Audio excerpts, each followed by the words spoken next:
I had sex with my wife and her sister, and it was the worst experience of my life. You see, I was married, we had been together for 12 years.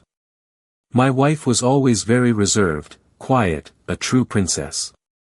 She was religious, wore knee-length skirts, always wore modest blouses, went to church frequently, and walked with a Bible under her arm.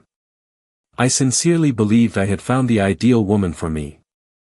Without stopping. Over the years, we never had any major problems in our marriage. I loved her very much, as well as her family. I never cheated on her. I was faithful for the 12 years of our union. Everything was going well until one day she approached me and said, "Love, what if we tried something different?" I immediately looked at her, confused. What do you mean? What kind of different? All of that was part of our game. That's why, when she mentioned something different, I really didn't understand. I thought, but we already do things that are pretty out of the ordinary. So I pressed her, "What exactly are you talking about?"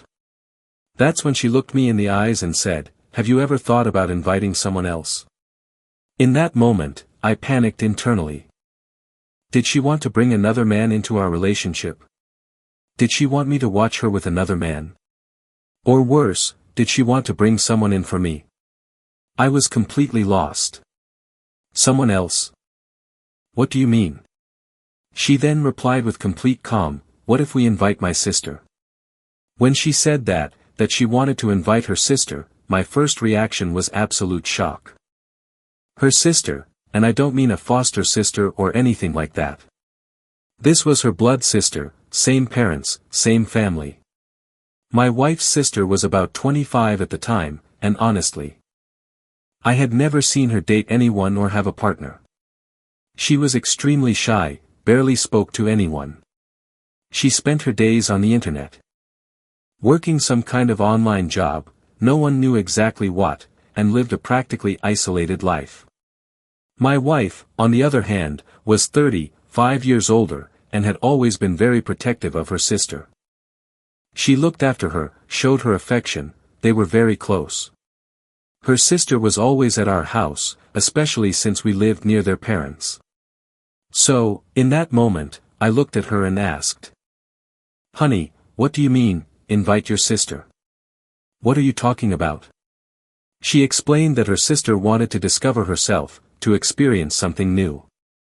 She said that if it was with us, it would be safe, intimate, a family matter. She confessed that she thought it was crazy too and was only proposing it because she trusted me completely, but that if I wasn't comfortable. I barely even interacted with her sister. I made it clear I didn't agree, but the proposal stuck in my head, and she started to insist, asking if I was sure, if I couldn't reconsider. I myself had previously suggested that if we were going to try something new, we could invite another woman. I had made it clear, however, if it was another man, I wouldn't accept. But if it was another woman, that was fine. How about a friend of yours? An acquaintance of mine? Someone external? But she refused. She said no, she wanted to do it as a favor to her sister. That it had to be her and no one else, that it was something important, that it would help her sister lose her fear, that it would be just one time. And I couldn't stop thinking, "Love, this is extremely strange. You're saying it as if it's the most natural thing in the world." I was in shock. After all, my wife was a churchgoer. How could she be proposing something like this with her own sister? She told me it was just an adventure, that it would be just one time out of affection for her sister, nothing more. And she used expressions like, popping her cherry, as if it were a common thing. She said her sister had never had that kind of experience. And what did I understand at that moment? I agreed. I told her, fine, just once to see what it's like. And deep down, I was thinking, well, Anna isn't even ugly. So, I made the mistake of accepting. She took care of everything. Chose the day, coordinated it with her sister, until the moment arrived. Remember, they both went to church together. Focus on that. Together every Sunday. That day, Ana Luisa came to my house. She was going to spend the night, which was absolutely normal. It happened often, but I was extremely uncomfortable. I didn't know where to look. I was ashamed. When she arrived, she greeted me like a stranger. It seemed like we had never spoken before. Later, we went to the bedroom, and then it began. I was visibly uncomfortable. I couldn't stop thinking, they're sisters. This isn't normal. This shouldn't be happening. But as soon as we entered the room, Ana Luisa came straight over and kissed me. In that moment, I thought, what's going on? Is she this comfortable? Hands on my neck as if it wasn't the first time. I pulled away immediately, not knowing what to do with my hands. I looked at my wife, expecting something, jealousy, anger, a reaction at least. But she just looked at me, serious but calm. I didn't understand anything. I was paralyzed. What is happening? I asked, my voice quieter than I expected. Ana Luisa said nothing, just looked at me. Then, my wife came over and took my hand. Relax, she said, it's part of what we talked about. Part of what? I thought we were going to, I don't know, be the three of us, play, experiment. But this is something else. Listen to me, she said, not letting go of my hand. There's no one else we trust. She wants you to be her first time. The sentence hit me like a ton of bricks. What? She's a virgin. She's never been with anyone, never kissed anyone, never wanted to. But with you, she does. I laughed. I couldn't help it. I thought it was a very sick joke. What are you talking about, a virgin? You're telling me this, all of this was for that. So that I... Yes, she said firmly. But we're not forcing you. If you don't want to, we'll stop. I looked at Ana Luisa. She didn't seem nervous. She was looking at me with a strange mix of confidence and expectation. That confused me even more. Are you okay with this? I asked her directly. She just nodded. She didn't say a single word. I got up from the bed. I needed to breathe. I thought about going to the bathroom, leaving, running, anything. But I didn't move. This is insane, I said, sitting on the edge of the bed with my face in my hands. Maybe, she replied, but she doesn't want to do it with anyone else. Only you. Once, no strings attached. She said for the first time. I shot up as if I'd been hit by an electric shock. No, I can't do this, really. I'm not comfortable. This isn't right. It's okay, my wife said. Approaching me from behind. Just think about it for a moment. There's no rush. Nobody is pressuring you. A lie. The whole situation was pressure. The whole atmosphere was built to push me towards it. And the worst part is that a part of me, a weak, curious, confused part, was considering it. I stood there, not knowing whether to run or lock the door. And in that moment, they both approached me at the same time. When they both approached me at the same time, I took a step back instinctively. As if I were in danger, as if my own bedroom were now unknown territory. Stop, I said. This makes no sense. I don't understand anything. My wife raised her hands as if to say, calm down. Ana Luisa didn't speak, but she looked at me with an expression I couldn't read. It wasn't desire, nor was it fear. It was determination. How long have you two been planning this? I asked. Looking at my wife. It wasn't a plan, she replied. It was a process. She told me how she felt, what she wanted to experience. And I thought of you. And why did you think I would agree to something like this? Because I know you. Because I know you're not just any man. I didn't know if that was a compliment or a trap. I'm not a monster. No one said you were. Do you understand what you're asking me? To sleep with your sister, to take her virginity. Yes, she said. Simple, direct, as if it were logical. Ana Luisa remained quiet. She lowered her gaze, sat on the edge of the bed. Her short dress barely covered her knees, her hands in her lap. I don't want to do it with anyone else. I know. And she said it as if she had already accepted the price. My wife came up behind me and hugged me. Her chest against my back, her breath on my neck. We just want it to be safe, intimate. She's going to keep waiting, holding on to her fear, never knowing what it's like. Wouldn't you rather she experience it with someone who will respect her? It was emotional manipulation. And I knew it, but it was working.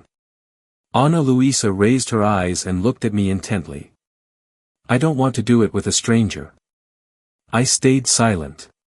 A minute, maybe two. I felt a buzzing in my head. What if I can't? I asked.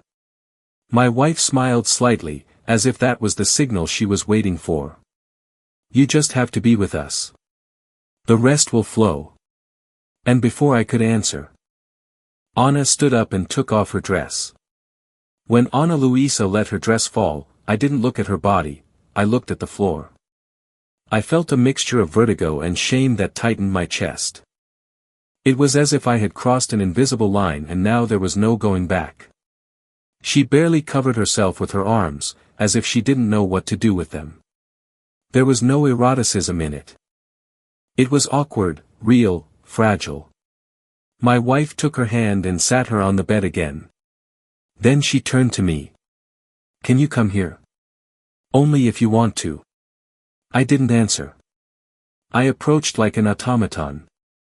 The whole room seemed to be breathing louder than we were. You don't have to do everything at once, my wife said. Just start slow. I was still tense, hard as a rock, not from desire, but from a mental block. I didn't know what was expected of me. I didn't know if I should touch her, kiss her, or talk to her. Then Ana took my hand. Hers was cold. She placed it on her thigh. It was a slow, calculated gesture. She was trembling, but she didn't pull it away. My wife caressed the back of my neck, a gesture I once knew well. Now it seemed out of place. Are you okay? My wife moved behind her and began to stroke her hair, her back, with gentle movements. Ana seemed to relax little by little, and there I was, 1.5 feet away. Me in the middle, Ana on one side, my wife on the other. My heart was pounding so hard it hurt my chest. Ana turned towards me, touched my chest. I'm ready, she said, without emotion. And in that moment, I knew I was going to do it, even though everything inside me was screaming no. And then my wife whispered in my ear, slowly, so it doesn't hurt. I don't remember taking off my clothes. I did it on autopilot, without thinking. I was in a daze. Ana Luisa was already naked on the other side of the bed. My wife guided her with patience. As if they were in a rehearsal.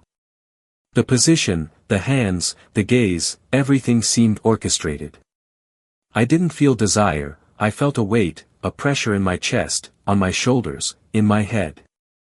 I approached Ana slowly. She looked at me for a second, didn't smile, just nodded. I tried to kiss her, but she turned her face. You don't have to, she said in a low voice. My wife caressed my back. I said nothing. I positioned myself over her.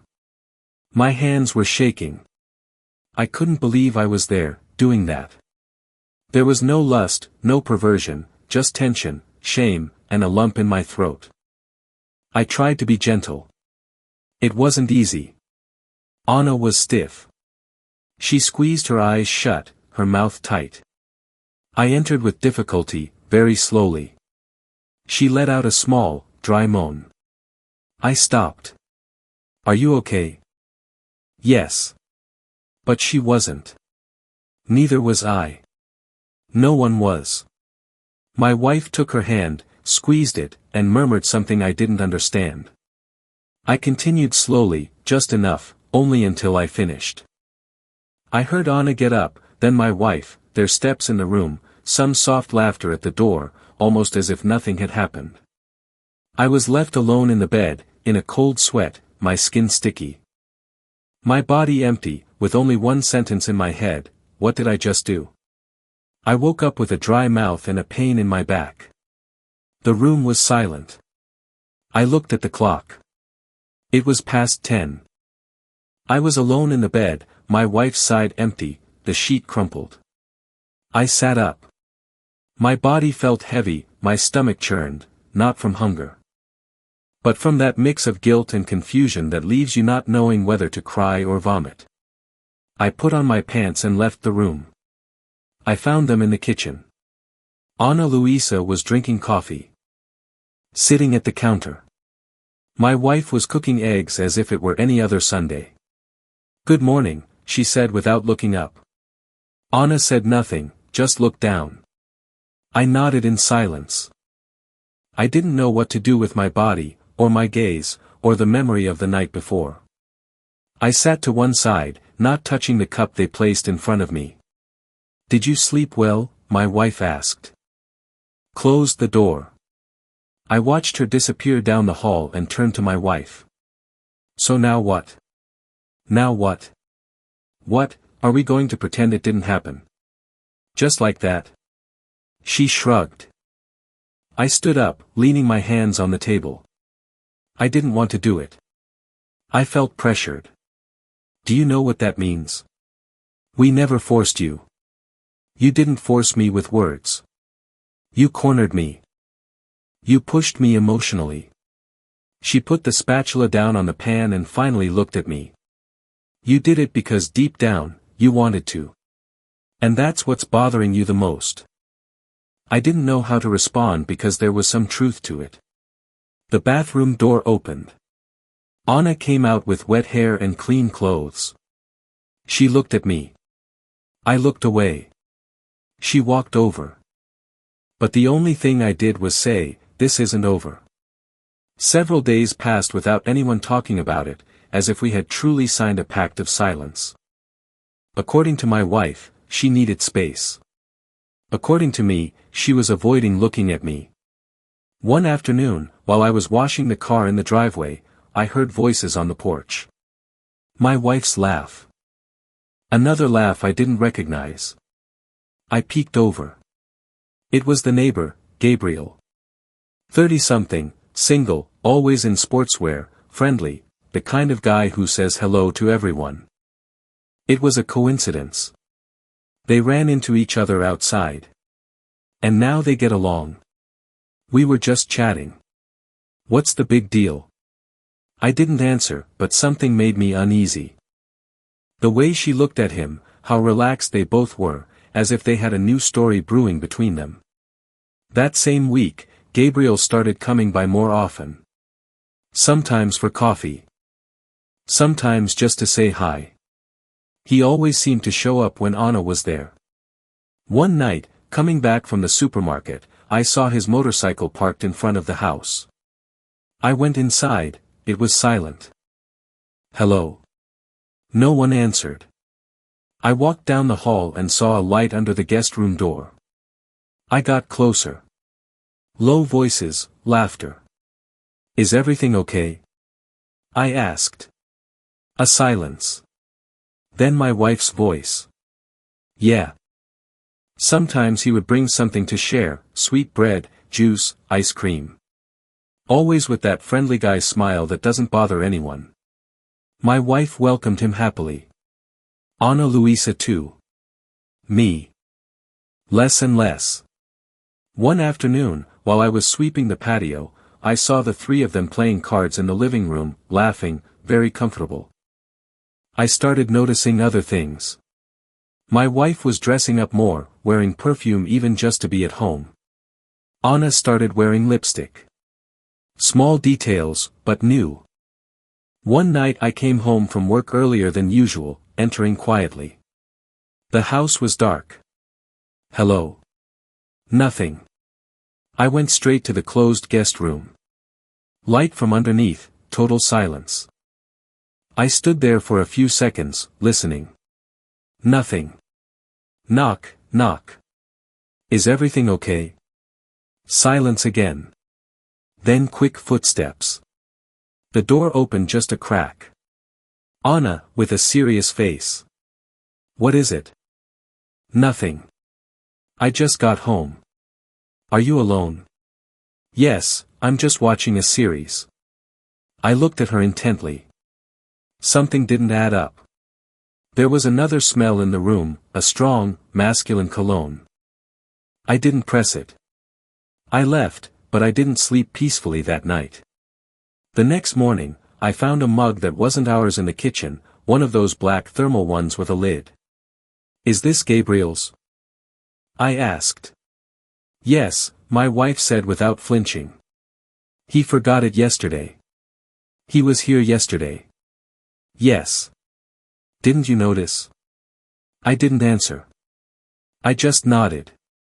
But something was already clear. I was the only one who didn't know what was going on. I didn't plan to find anything out, it just happened. I came home from work early because of a system failure. It was around 4 p.m.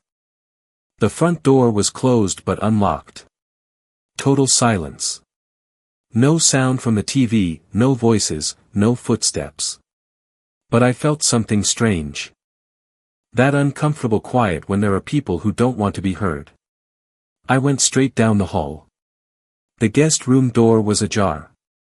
I heard a murmur, something barely audible. I approached in silence. I peeked in. First, I saw Anna from behind, sitting on top of someone. I didn't know who it was until I saw him, Gabriel, shirtless, his hands on her hips. And my wife next to them in a chair, watching. They weren't drunk. They weren't hiding. It was a staged, planned scene. I stood there motionless, I don't know for how long. I felt the heat on the back of my neck, a pressure in my chest, as if my body was telling me I shouldn't be seeing this. I backed away, went straight to the bathroom, closed the door. I didn't say anything, didn't bang, didn't scream. I couldn't understand it. When I came out of the bathroom, they were gone. That night, I waited for my wife to come up to the bedroom. She took her time. She came in as if nothing had happened. She got into bed, pulled up the covers. Do you want to tell me something? I asked. About what? I saw the three of you in the room. Silence. And, she said, without anger, without shame. Just that. And? How could you? After everything. She sat up in bed, looked at me without fear. Because you didn't measure up. Anna needed something more, something you couldn't give her. I was speechless. It's not an attack, she added. It's just the truth. I didn't answer. I didn't sleep. And that was the first night I seriously thought about leaving. After that night, I moved to the sofa. It wasn't a discussed decision, I simply didn't go back to the bedroom. My wife didn't ask why. One afternoon I heard her laugh from the bedroom, then Gabriel's voice. I closed the living room door and turned up the volume on the TV. I didn't want to hear them, didn't want to imagine. But I did anyway. I felt like a stranger in my own home, as if they had kicked me out of the place that was once mine and were now just lending me a corner to sleep in. I tried to talk to Anna once. It was an awkward moment. In the kitchen, I asked her if she was okay, if she needed anything. She just said, I'm fine. You don't have to worry about me. That hurt more than anything else. I never spoke directly with Gabriel, but I ran into him in the driveway once. He was leaving. He looked at me as if nothing was wrong. What's up, man? All good? I just stared at him, didn't answer. Hey, don't be like that. I didn't force anyone, you know. They called me. I was just being polite. And he left. That sentence stuck with me. They called me. That night, I took a bottle of wine we had been saving and finished it by myself on the balcony. I watched the street, the car lights. I wondered if all of this could be real. How did we get here? When did I lose everything without even realizing it? And the worst part, was it possible they didn't need me for anything anymore? I didn't leave a note, nor did I make a scene. I just started packing my things in silence, clothes, documents, my tools, the essentials, nothing more. She was in the kitchen when I passed by with the first backpack. She looked at me but said nothing. No surprise, no anger. She just saw it coming. Are you leaving? She asked. Yes. Where to? It doesn't matter. Are you coming back? No. There were no shouts. There were no tears. No one tried to stop me. Anna was sitting on the sofa, looking at her phone. Gabriel wasn't there, or maybe he was, in some room. It didn't matter anymore. When I walked out the door, I carried the only thought I had left in my head: they used me, and I let them. I walked to the corner. The car was there with the engine running. I didn't even look back. Before I left, I drove by the church. I didn't go in. I just stood for a minute looking from the sidewalk, empty, cold. I thought about the image I had of her when I met her. The ideal woman. The devout one, the quiet one. And I understood something I didn't want to accept: all of that was also part of the disguise. I got in the car, started it, and never looked back.